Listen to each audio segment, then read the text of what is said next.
Well, you spoke several times before about ideological subversion. That is a phrase that I'm afraid some Americans don't fully understand. When the Soviets used the phrase ideological subversion, what do they mean by it? Ideological subversion is the process which is legitimate, overt, and open. You can see it with your own eyes. All you have to do, all American mass media has to do, is to unplug their bananas from their ears, open up their eyes, and they can see it. There is no mystery. There is nothing to do with espionage. I know that espionage intelligence gathering looks more romantic. It sells more deodorants through the advertising, probably. That's why your Hollywood producers are so crazy about James Bond type of thrillers. But in reality, the main emphasis of the KGB is not in the area of intelligence at all. According to my opinion and opinion of many defectors of my caliber, only about 15% of time, money, and manpower is spent on espionage as such. The other 85% is a slow process which we call either ideological subversion or active measures, активные мероприятия in the language of the KGB, or psychological warfare. What it basically means is to change the perception of reality of every American to such an extent that despite of the abundance of information, no one is able to come to sensible conclusions in the interests of defending themselves, their families, their community, and their country. It's a great brainwashing process which goes very slow, and it's divided in 4 basic stages. The first one being demoralization. It takes from 15 to 20 years to demoralize a nation. Why that many years? Because this is the minimum number of years which requires to educate one generation of students in the country of your enemy, exposed to the ideology of the enemy. In other words, Marxism and Leninism ideology is being pumped into the soft heads of at least 3 generations of American students without being challenged or counterbalanced by the basic values of Americanism, American patriotism. The result you can see. Most of the people who graduated in the 60s, dropouts or half-baked intellectuals, are now occupying the positions of power in the government, civil service, business, mass media, educational system. You are stuck with them. You cannot get rid of them. They are contaminated. They are programmed to think and react to certain stimuli in a certain pattern. You cannot change their mind, even if you expose them to authentic information, even if you prove that white is white and black is black, you still cannot change the basic perception and the logic of behavior. In other words, these people, the process of demoralization is complete and irreversible.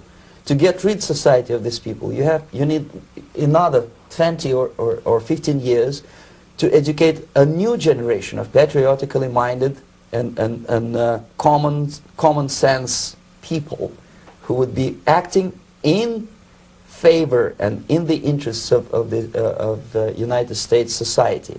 And yet these people who've been programmed and, as you say, in place, and Yes. who are favorable to an opening with the Soviet concept, these are the very people who would be marked for extermination in this country? Most of them, yes.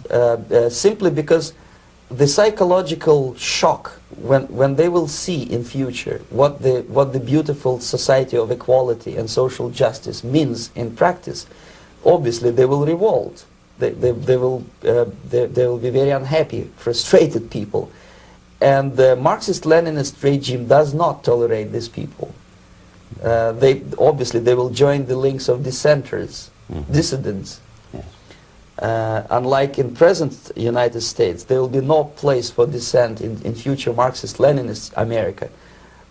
Here you can get popular like Daniel Ellsberg and filthy rich like Jane Fonda for being dissident, for criticizing your Pentagon. In future, these people will be simply squashed like cockroaches. Nobody is going to pay them nothing for their beautiful, noble ideas of equality. This they don't understand, and it will be a greatest shock for them, of course. The demoralization process in the United States is basically completed already. For the last 25 years, Actually, it's overfulfilled, because demoralization now reaches such areas where previously not even Comrade Andropov and all his experts would even dream of such a tremendous success. Most of it is done by Americans to Americans, thanks to lack of moral standards. As I mentioned before, exposure to true information does not matter anymore. A person who was demoralized is unable to assess true information. The facts tell nothing to him. Even if I shower him with information, with authentic proof, with documents, with pictures, even if I take him by force to the Soviet Union and show him concentration camp, he will refuse to believe it until he is going to receive a kick in his fat bottom. When a military boot crashes his, then he will understand, but not before that. That's the tragic of the situation of demoralization.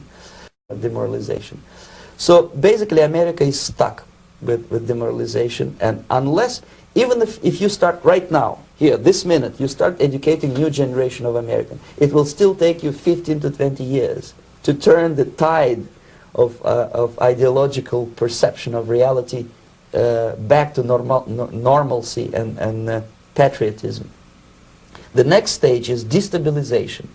This time, subverter does not care about your ideas and the patterns of your consumption. Whether you eat junk food and get fat and flabby, doesn't matter anymore. This time, and it takes only from 2 to 5 years to destabilize a nation, what matters is essentials: economy, foreign relations, defense systems. And you can see it quite clearly that in some areas, in such sensitive areas as defense and economy, the influence of Marxist-Leninist ideas in the United States is absolutely fantastic. I could never believe it 14 years ago when I landed in this part of the world, that the process will go that fast. The next stage, of course, is crisis. It may take only up to 6 weeks to bring a country to the verge of crisis. You can see it in Central America now. And after crisis, with a violent change of power, structure, and economy, you have so-called the period of normalization. It may last indefinitely.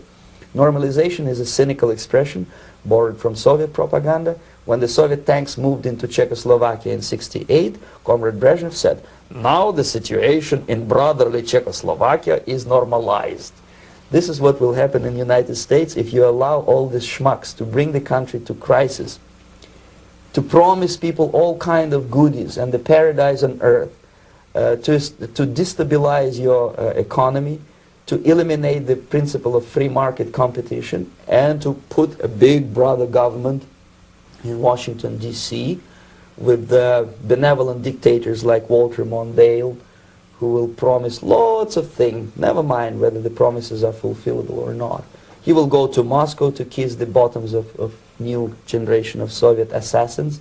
Never mind, he will create false illusions that the situation is under control. Situation is not under control. Situation is disgustingly out of control.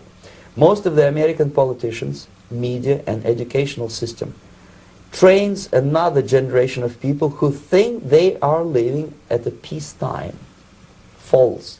The United States is in the state of war, undeclared total war against the basic principles and the foundations of this system. And the initiator of this war is not Comrade Andropov, of course. It's the system. However ridiculous it may sound, the world communist system, or the world communist conspiracy, whether I scare some people or not, I don't give a hoot. If you are not scared by now, nothing can scare you. But you don't have to be paranoid about it. What actually happens now, that unlike myself, you have literally several years to live on unless the United States wake up. The time bomb is ticking. With every second, the disaster is coming closer and closer. Unlike myself, you will have nowhere to defect to, unless you want to live in Antarctica with penguins. This is it. This is the last country of freedom and possibility. Okay, so what do we do? What is your recommendation to the American people? Well, The immediate thing that comes to my mind is, of course, there must be a very strong national effort to educate people in the spirit of real patriotism, number one. Number two, to explain them the real danger of socialist, communist, whatever, welfare state, big brother government. If people will fail to grasp the impending danger of that development, nothing ever can help United States. You may kiss goodbye to your freedom, including freedoms to homosexuals, to prison inmate. All this freedom will vanish, evaporate in 5 seconds, including your precious lives.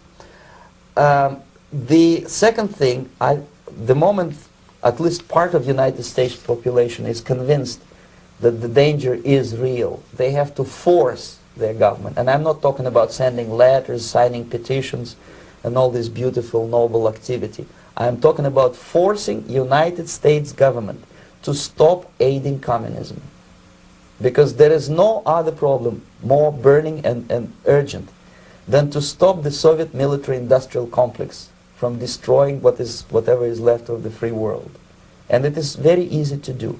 No credits, no technology, no money, no political or diplomatic recognition, and of course no such idiocy as grain deals to USSR. The Soviet people, 270 millions of Soviets, will be eternally thankful to you if you stop aiding a bunch of murderers who sit now in Kremlin and whom President Reagan respectfully calls government. They do not govern anything, least of all such complexity as the Soviet economy. So two very simple, maybe too simplistic answers or solutions, but nevertheless they are the only solutions. Educate yourself, understand what's going on around you. You are not living at a time of peace. You are in a state of war, and you have precious little time to save yourself. You may ask me, what is it in for me? Survival, obviously, because unlike, as I said, I am now in your boat. If we sing together, we'll sing beautifully together. There is no other place on this planet to defect to.